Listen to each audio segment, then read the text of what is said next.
Huwag niyong itatapon kung meron kayong mga chinilas na mga katulad nito o kahit yung mga strap lang na chinilas, pwede niyo pang gawa ng paraan yan para maibalik sa original. Ito yung gamitin nating super extra strong glue na talagang pang malakasan yung pang dikit na to.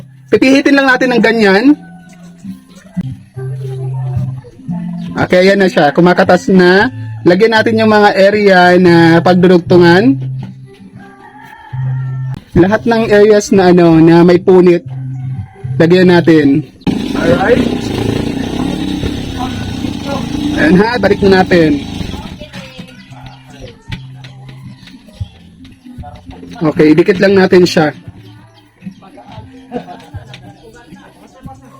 Dikit lang natin.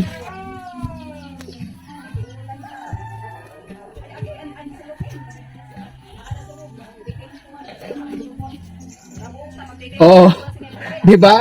Wala nang wala nang 5 seconds eh. Kapit na kapit agad yan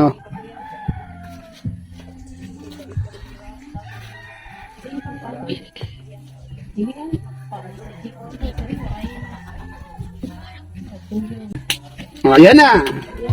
'Di ba? Dikit na. Di ba kung hindi nakadikit yan, tanggal na agad yan. Dito 'di ba nakita nyo? May punit kanina. Ito yung malaki. Wala na.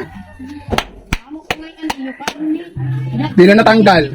Ano pang inaantay nyo mga boss? I-check out nyo na to. Diyan sa may yellow basket lang po natin nabili to. Check out now.